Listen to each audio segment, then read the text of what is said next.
Hello friends, this is Pushkar Tiwari. जैसा कि हम लोगों ने पिछले वीडियो में ऑडिट का डिफिनीशन, उसका ओरिजिन, स्कोप और ऑब्जेक्टिव के बारे में पढ़ा था, तो आज हम लोग बेसिक रिवीजन करने के बाद next topic limitation and further topic के ऊपर डिस्कस करेंगे चैप्टर नंबर 1 में। ओके, तो ऑडिट में इंडिपेंडेंट एग्जामिनेशन कराया गया था फाइनेंशियल इंफॉर्मेशन का। फाइनेंशियल इंफॉर्मेशन यानी कि जो भी हम लोग बैलेंस शीट बनाते हैं, इनकम स्टेटमेंट बनाते हैं, उसका हमको इंडिपेंडेंट एग्जामिनेशन करवाना है ऑडिटर से। और फाइनेंशियल इंफॉर्मेशन हमको किस का कराना है? ऐसे एंटिटी का, चाहे वो प्रॉफिट ओरिएंटेड हो या फिर प्रॉफिट ओरिएंटेड ना हो। एनजीओ भी हो सकती है और प्रॉफिट ओरिएंटेड भी हो सकता है। और इसका साइज और लीगल फॉर्म मैटर नहीं करता, इरिस्पेक्टिव ऑफ इट्स साइज और legal form. When such an examination, जब भी ये एग्जामिनेशन कंडक्ट किया जाएगा, वहाँ पर एक्सप्रेस करना है ओपिनियन देयर ऑन, यानी कि एक्सप्रेस करना ओपिनियन देयर ऑन। ऑडिट क्या है? ऑडिट एक इंडिपेंडेंट एग्जामिनेशन है फाइनेंशियल इंफॉर्मेशन। इंडिपेंडेंस का मतलब होता है कि judgement of person is not subordinate to the wishes और direction of another person who might have engage him. Independence का सिंपल सा मतलब है कि जो भी जजमेंट ऑफ पर्सन है वो सबऑर्डिनेट नहीं होगा विशेस और direction of another person who might have engage him, जो भी एंगेज है उसमें। उसके बाद कोई भी एंटिटी जिसका फाइनेंशियल इंफॉर्मेशन एग्जामिन किया जा रहा है need not necessary be profit oriented. कोई भी एंटिटी जिसका फाइनेंशियल इंफॉर्मेशन एग्जामिन किया जा रहा है वो ज़रूरी नहीं है कि वो प्रॉफिट ओरिएंटेड हो। वो चैरिटेबल ट्रस्ट भी हो सकता है, एनजीओ भी हो सकता है। पर्पस क्या है ऑडिट करने का? हमको ओपिनियन देना है फाइनेंशियल स्टेटमेंट पे। फाइनेंशियल स्टेटमेंट किसी को मिसलीड नहीं करेगा। फाइनेंशियल स्टेटमेंट किसी को मिसलीड नहीं करना चाहिए। इसके लिए हमारे पास कंडीशन है कि जो भी आप अकाउंट्स प्रिपेयर कर रहे हैं उसके लिए रेफरेंस हम लोग यूज़ करेंगे, जो भी एंट्रीज हम लोग बुक्स ऑफ अकाउंट में पास करते हैं। एंट्रीज जो भी books of account adequately support कर रहे हैं सफिशिएंट एंड अप्रोप्रिएट एविडेंस। कोई भी नन ऑफ द एंट्रीज जो भी बुक्स ऑफ अकाउंट्स में प्रिपेयर की जा रही है वो चीज़ ओमिटेड, कोई भी none of the entries omit नहीं होना चाहिए प्रोसेस ऑफ कंपाइलेशन में। इंफॉर्मेशन जो भी हम लोग कन्वे कर रहे हैं स्टेटमेंट में वो क्लियर होना चाहिए, अनएम्बिगुअस होना चाहिए। फाइनेंशियल स्टेटमेंट जो भी अमाउंट हम लोग कर रहे हैं, प्रिपेयर कर रहे हैं, उसका अमाउंट प्रॉपर्ली क्लासिफाइड होना चाहिए, डिस्क्राइब होना चाहिए, डिस्क्लोज होना चाहिए। ओके, और जो भी स्टेटमेंट ऑफ अकाउंट बना रहे हैं वो true and fair view picture show करना चाहिए ऑपरेशनल रिजल्ट का। फिर इंटरडिसिप्लिनरी नेचर क्या होता है ऑडिट का? With relation with diverse subject. यहाँ पर हम लोग ऑडिट और अकाउंटिंग का रिलेशन देखेंगे, जहाँ पे ऑडिट रिव्यू करता है financial statement, overall accounting process का। अकाउंटिंग एंड लॉ में, ऑडिटिंग एंड लॉ में हम लोग के पास गुड नॉलेज होना चाहिए बिजनेस लॉ का। After that audit and economics, हमारे पास overall economic environment of the client का से फैमिलियर होना चाहिए ऑडिटर को। ऑडिटर के पास बिहेवियरल साइंस के साथ भी रिलेशन होना चाहिए, यानी कि उसके पास ह्यूमन बिहेवियर का नॉलेज होना चाहिए, जो कि इसेंशियल है ऑडिटर के लिए। After that audit and statics and mathematics. Auditing and statics and mathematics में ऑडिटर के पास मैथमेटिक्स का नॉलेज होना चाहिए, स्टैटिस्टिकल सैम्पलिंग का नॉलेज होना चाहिए। ऑडिटिंग के पास डेटा प्रोसेसिंग यानी कि ईडीपी ऑडिटिंग होनी चाहिए। ऑडिटिंग एंड फाइनेंशियल मैनेजमेंट का भी नॉलेज होना चाहिए। ऑडिटिंग एंड प्रोडक्शन का नॉलेज होना चाहिए। ऑब्जेक्टिव क्या है ऑडिट का? ऑब्जेक्टिव है कि ऑब्टेन करना है reasonable assurance about whether the financial statement whole free from material misstatement, whether due to the fraud और एरर। उसके बाद टू रिपोर्ट करना है फाइनेंशियल स्टेटमेंट जो कि कम्युनिकेट करना है required by standards on auditing in accordance with the auditor's finding. After that auditor's का ऑब्जेक्टिव क्या है? रीजनेबल एश्योरेंस देना, जहां पर financial statement free from material misstatement है as a whole, whether due to fraud और error. Reasonable assurance और absolute assurance. Reasonable assurance distinguished होता है एब्सोल्यूट एश्योरेंस से। एब्सोल्यूट एश्योरेंस हमेशा कंप्लीट एश्योरेंस होता है और गारंटी के साथ में, जो कि free from material misstatement है। रीजनेबल एश्योरेंस वो कंप्लीट गारंटी नहीं देता, ये हाई लेवल ऑफ एश्योरेंस है जो कि कंप्लीट एश्योरेंस नहीं देता है। मिस स्टेटमेंट क्या है? मिस स्टेटमेंट फाइनेंशियल स्टेटमेंट है जो कि अकर होता है फ्रॉड और एरर की वजह से। ऑब्टेन करना होता है रीजनेबल एश्योरेंस जो कि जहाँ पर financial statement free from material misstatement है। ओपिनियन जहाँ पर जो भी दे रहे हैं, हम कम्युनिकेट कर रहे हैं, वो इन accordance with auditor finding. Audit finding के थ्रू हमको रिटर्न रिपोर्ट मिलना चाहिए। फिर स्कोप ऑफ ऑडिट आ जाता है। स्कोप ऑफ ऑडिट में हम लोग क्या पढ़ते हैं? जहाँ पर कवरेज करते हैं ऑल एस्पेक्ट ऑफ एंटिटी, हर एक एस्पेक्ट ऑफ एंटिटी के बारे में पढ़ते हैं। आफ्टर दैट हम लोग reliability and sufficiency of financial information का बात करेंगे। रिलायबिलिटी एंड सफिशिएंसी कवरेज में हम लोग किसका कवरेज कर रहे थे, जो भी एंटिटी के अंदर जितने भी एस्पेक्ट्स हैं जो कि रेलेवेंट करते हैं फाइनेंशियल स्टेटमेंट में। और वहीं रिलायबिलिटी और सफिशिएंसी क्या है फाइनेंशियल इंफॉर्मेशन का, auditor should be reasonably satisfied that information contain in underline accounting record and other source data, वो रिलायबल होना चाहिए, सफिशिएंट होना चाहिए प्रिपरेशन ऑफ फाइनेंशियल स्टेटमेंट में। ऑडिटर जो भी जजमेंट दे रहा है उसका रिलायबिलिटी एंड सफिशिएंसी होनी चाहिए फाइनेंशियल इंफॉर्मेशन का। कैसे, उसका प्रॉपर स्टडी और असेसमेंट करना पड़ेगा अकाउंटिंग सिस्टम का, इंटरनल कंट्रोल का, कैरिंग आउट अकाउंट, अब जहाँ पर हम लोग अप्रोप्रिएट टेस्ट और इंक्वायरीज और प्रोसीजर रखेंगे। फिर प्रॉपर डिस्क्लोज करना होता है फाइनेंशियल इंफॉर्मेशन का, प्रॉपर डिस्क्लोज करेंगे फाइनेंशियल इंफॉर्मेशन का। ऑडिटर को डिसाइड करना है कि जो भी रेलिवेंट इंफॉर्मेशन वो प्रॉपरली डिस्क्लोज होनी चाहिए फाइनेंशियल स्टेटमेंट में, वो भी he should keep in mind applicable स्टेटरी requirement वहाँ पर रिकॉर्ड में होना चाहिए। It is done by ensure that जो भी फाइनेंशियल स्टेटमेंट वो प्रॉपरली समराइज होना चाहिए इवेंट में और रिकॉर्ड होना चाहिए बाय कंसिडरिंग जो भी जजमेंट दे रहा है management preparation of financial statement. Management responsible होता है preparation and presentation of financial statement में, जहाँ पर मेक करना है many judgement in this process, prepare करना है प्रेजेंट करना है फाइनेंशियल स्टेटमेंट को। फॉर एग्जाम्पल हमको चूज करना होता है अप्रोप्रिएट अकाउंटिंग पॉलिसीज, तो in relation to various accounting issues जो भी आ रहे हैं वहाँ पे चूज करना है method of charging depreciation on fixed asset और choosing appropriate method of valuation of inventories. Auditor को इवेलुएट करना है कि कौन सा सिलेक्शन करना है consistent application of accounting policy जो कि मैनेजमेंट के द्वारा है, एंड वो सिलेक्शन प्रॉपर होना चाहिए, वेदर जो भी पॉलिसी है वो अप्लाइड होना चाहिए कंसिस्टेंट बेसिस पे, पीरियड टू पीरियड बेसिस पे। स्कोप में क्या क्या नहीं आता है। ऑडिटर से ये एक्सपेक्ट नहीं किया जाता है कि वो outside the fall of domain of his competence में कोई भी काम करे। ऑडिटर्स का ये मतलब नहीं है कि वो ऑथेंटिकेट करेगा डॉक्यूमेंट को। ऑडिटर कोई भी ऑफिशियल इन्वेस्टिगेशन नहीं करेगा रॉन्ग डूइंग में। ऑडिट जो है वो डिस्टिंक्ट होता है इन्वेस्टिगेशन से। ओवरऑल ऑडिट की बात करें तो ये ऑलरेडी हैज़ बीन डिस्कस्ड होता है। ओके, अभी हम लोग इनहेरेंट लिमिटेशन का बात करेंगे। इनहेरेंट लिमिटेशन में क्या क्या पढ़ना है। सबसे पहले nature of financial reporting. Okay, अभी इधर हम लोग डिटेल में पढ़ेंगे। Preparation of financial statement involve making many judgement by management. जब भी हम लोग फाइनेंशियल स्टेटमेंट प्रिपेयर करते हैं वहाँ पर कई सारे जजमेंट लिए जाते हैं मैनेजमेंट के द्वारा। मैनेजमेंट यानी कि एक ऐसी कंपनी है जहाँ पर मैनेजमेंट है, मैनेजमेंट कई सारे जजमेंट लेना पड़ेगा अपने फाइनेंशियल स्टेटमेंट को प्रिपेयर करते वक्त। दिस जजमेंट में इन्वॉल्व सब्जेक्टिव डिसीजन और अ डिग्री और अनसर्टेनिटी। तो जो भी जजमेंट लिया जा रहा है ये एक सब्जेक्टिव डिसीजन है जहाँ पर अनसर्टेनिटी और डिग्री ऑफ रिस्क होने के चांसेस ज़्यादा रहते हैं। Therefore auditor may not be able to obtain absolute assurance that financial statements are free from material misstatement due to fraud or error. Okay, after that one of the premises for conducting an audit is that management acknowledge its responsibility of preparation of financial statement in accordance with the applicable FRF and for devising suitable internal control. However, such control may not be operated to produce reliable financial information due to their own limitation. कहने का मतलब है कि एक premise में जहाँ पर audit conduct किया जा रहा था, मैनेजमेंट ने बोला कि मैनेजमेंट ने एक्नॉलेज किया कि जो भी रिस्पॉन्सिबिलिटी है फाइनेंशियल स्टेटमेंट प्रिपेयर करने का वह applicable framework reporting financial reporting framework के बेस पे होगा, जहाँ पर हम लोग इंटरनल कंट्रोल को डिवाइस कर रहे थे एंड वह कंट्रोल बाद में पता लगा कि वो ऑपरेट नहीं हुआ रिलायबल फाइनेंशियल इंफॉर्मेशन क्योंकि उसके खुद के लिमिटेशन रखा था।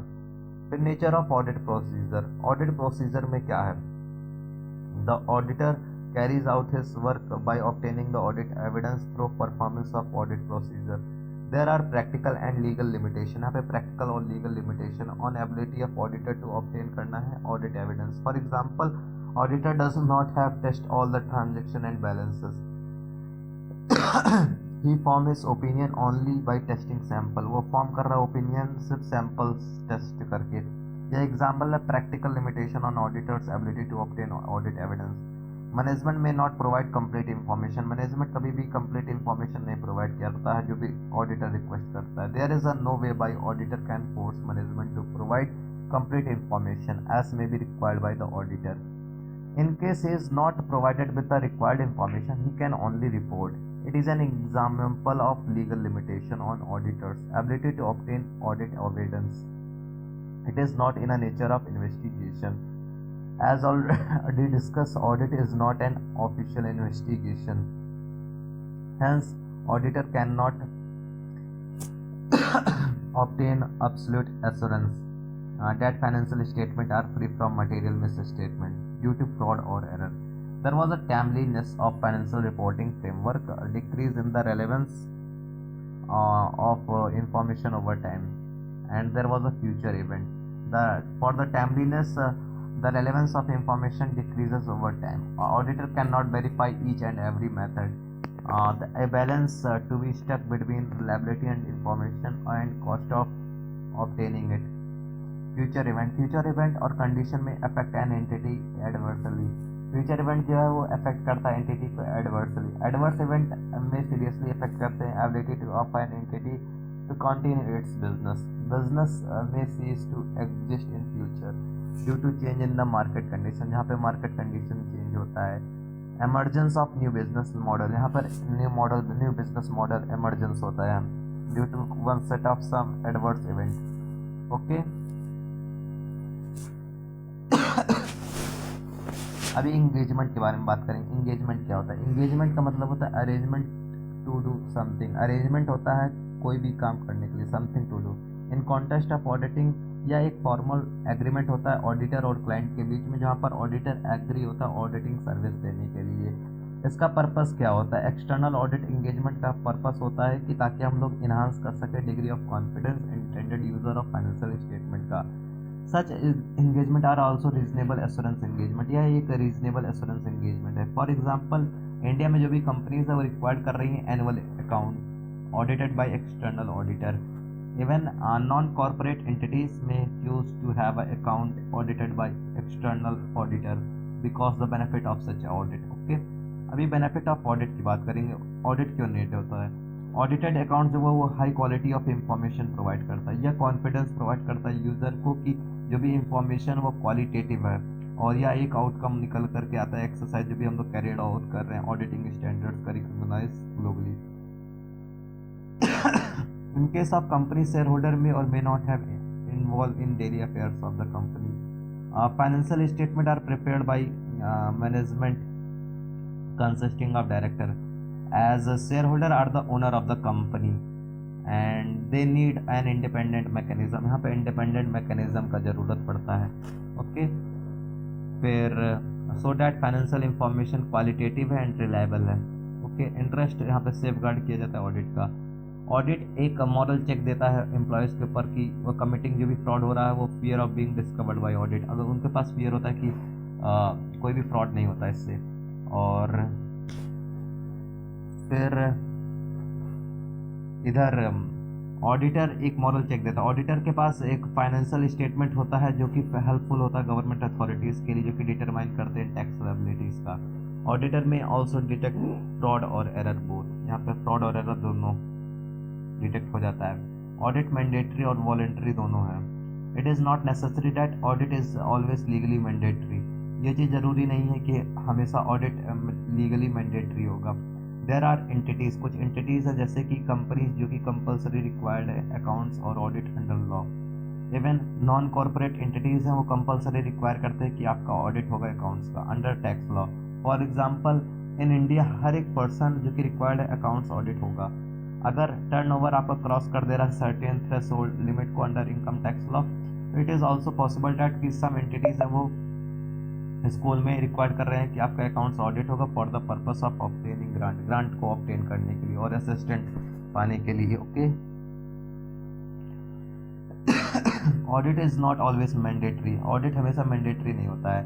मेनी एंटिटीज में गेट देयर अकाउंट्स ऑडिटेड, कुछ एंट्रीज हैं जो कि अपना चाहती हैं उनका अकाउंट्स ऑडिटेड हो वॉलेंट्रीली। ओके, वॉलेंट्रीली उनका अकाउंट जो है वो ऑडिट होगा।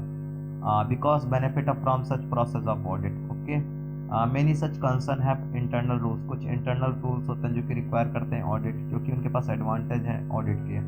ऑडिटर को कौन अपॉइंट करता है? ऑडिटर को अपॉइंट किया करता है ओनर। इन सच सम केसेस कॉन्स्टिट्यूशनल और गवर्नमेंट अथॉरिटीज भी ऑर्डर करती है इन accordance with the applicable law, जो भी लॉ अप्लीकेबल लॉ है and regulation. For example in case of companies auditor को अपॉइंट करता है मेंबर जो कि शेयर होल्डर है in annual general meeting. Share holder जो होते हैं वो ओनर होते हैं कंपनी के, जहाँ पर ऑडिटर अपॉइंट करते हैं, किया जाता है उनके द्वारा और एजीएम में। ओके, और गवर्नमेंट कंपनीज के अंदर ऑडिटर को अपॉइंट करता है सीएजी जो कि controller and auditor general of India, जो कि एक इंडिपेंडेंट कॉन्स्टिट्यूशनल अथॉरिटी है। इन केस ऑफ फर्म जो कि इंगेज ऑडिटर में उनका ऑडिट करते हैं, in such audit appoint by partner of the firm, यानी कि जो फर्म के पार्टनर वो अपॉइंट करते हैं।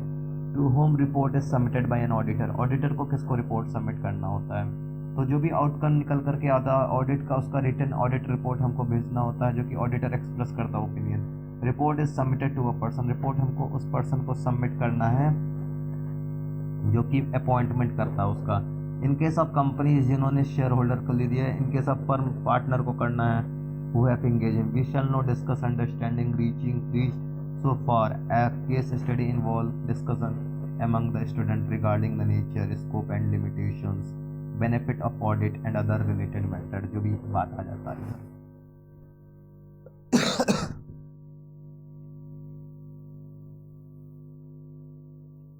अभी इधर एश्योरेंस एंगेजमेंट की बात करते हैं। एश्योरेंस एंगेजमेंट क्या होता है? एश्योरेंस एंगेजमेंट का मतलब होता है ऐसा engagement in which practitioner express a conclusion design to enhance the degree of confidence of intended user other than responsible party about the outcome of evaluation और the measurement of subject matter against the criteria. Assurance engagement एक ऐसा engagement है जहाँ पर practitioner अब conclusion देता है, design करता है, ताकि हम लोग का जो इंटेंडेड यूज़र है उनका कॉन्फिडेंस, उनका डिग्री ऑफ कॉन्फिडेंस इन्हांस हो सके रिस्पॉन्सिबल पार्टी को छोड़ करके, और जो आउटकम निकल करके आ रहा है इवैल्यूएशन और मेजरमेंट सब्जेक्ट मैटर का करने से अगेंस्ट द क्राइटेरिया, वो एश्योरेंस एंगेजमेंट में आ जाता है। फिर एलिमेंट ऑफ एश्योरेंस एंगेजमेंट, कौन कौन से एलिमेंट हैं एश्योरेंस एंगेजमेंट के?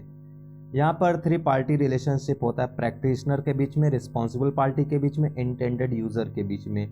एश्योरेंस एंगेजमेंट में क्या क्या इन्वॉल्व होता है? एश्योरेंस एंगेजमेंट में इन्वॉल्व होता है 3 पार्टीज। प्रैक्टिशनर कौन है? प्रैक्टिशनर वह पर्सन है जो कि एश्योरेंस प्रोवाइड करता है, यानी कि आश्वासन देता है। प्रैक्टिशनर क्या? प्रैक्टिशनर एक ब्रॉडर टर्म है जो कि ऑडिटर के द्वारा होता है।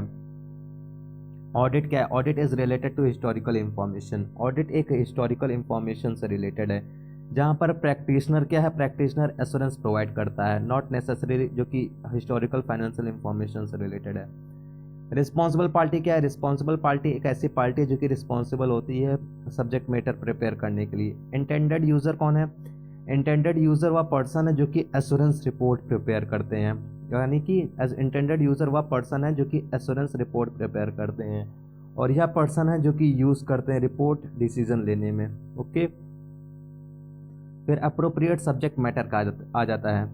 अप्रोप्रिएट सब्जेक्ट मैटर होना चाहिए। It refer to the information to be examine by the practitioner. Subject matter हमारे पास वह इंफॉर्मेशन जो कि एग्जामिन करता है प्रैक्टिशनर।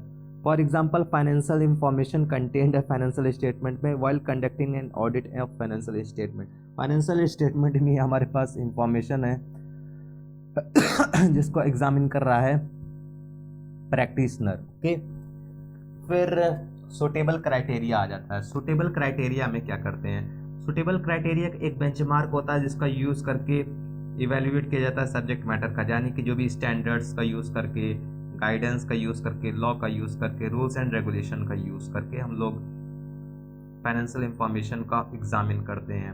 फिर सफिशिएंट एप्रोप्रिएट एविडेंस आ जाता है। सफिशिएंट एप्रोप्रिएट एविडेंस में बोला गया है कि assurance perform assurance engagement, practitioner perform करता है एक एश्योरेंस एंगेजमेंट जहां पर ऑब्टेन मिलेगा हमको sufficient appropriate evidence, sufficient appropriate evidence मिलता है। ओके, फिर it is the only the evidence that conclusion are arrived and opinion is formally formed by auditor. Sufficient का मतलब क्या होता है? सफिशिएंट का मतलब होता है क्वांटिटी ऑफ एविडेंस, यानी कितनी क्वांटिटी में हम लोग एविडेंस हमको मिल रहा है ऑडिटर को। अप्रोप्रिएट क्या? अप्रोप्रिएट एक क्वालिटी ऑफ एविडेंस रिलेटेड है, obtain bye auditor. Once auditor evidence may be provided more comfort to auditor than the other evidence, the evidence provide more comfort। यहाँ पे evidence more comfort देता है qualitative में, therefore appropriate होना चाहिए आपका evidence। फिर evidence should be both sufficient and appropriate, sufficient होना चाहिए, appropriate होना चाहिए। फिर written assurance report दिया जाता है जो कि एक appropriate form में होता है, यानी कि जो भी written report प्रोवाइड की जा रही है जिस पे हम लोग कंक्लूजन देते हैं, वह assurance about the subject matter, वह सब्जेक्ट मैटर पे होना चाहिए। रिटन एश्योरेंस रिपोर्ट क्या है? रिटन एश्योरेंस रिपोर्ट एक आउटकम निकल करके आता है एश्योरेंस एंगेजमेंट का। अभी हम लोग बात करेंगे मीनिंग ऑफ रिव्यू का। ऑडिट और रिव्यू के बीच में क्या डिफरेंस होता है? ऑडिट एक रीजनेबल एश्योरेंस एंगेजमेंट है या प्रोवाइड करता है रीजनेबल एश्योरेंस, और रिव्यू एक लिमिटेड एश्योरेंस एंगेजमेंट है या प्रोवाइड करता है lower level of assurance than audit. Review में इन्वॉल्व होता है फ्यूअर प्रोसीजर गैदर, जो कि गैदर करता है सफिशिएंट अप्रोप्रिएट एविडेंस से, on the basis of which यहाँ पे लिमिटेड कंक्लूजन है ड्रॉ किए जाते हैं। ऑडिट और रिव्यू दोनों फाइनेंशियल स्टेटमेंट प्रिपेयर करने के बेस पे किए जाते हैं, जहाँ पर हिस्टोरिकल फाइनेंशियल इंफॉर्मेशन आ जाता है। अभी टाइप ऑफ एश्योरेंस एंगेजमेंट, एक रीजनेबल एश्योरेंस एंगेजमेंट होता है, लिमिटेड एश्योरेंस एंगेजमेंट होता है। रीजनेबल एश्योरेंस एंगेजमेंट या एक ऑडिट प्रोवाइड करता है रीजनेबल एश्योरेंस जहाँ पर हाई लेवल ऑफ एश्योरेंस होता है। लिमिटेड एश्योरेंस जहाँ लाइक रिव्यू हो गया, या लोअर लेवल ऑफ एश्योरेंस होता है जो कि देन ऑडिट होता है। It is a moderate level of assurance. Okay, अभी हम लोग दूसरे वीडियो में इसके डिफरेंसेस के बारे में बात करेंगे।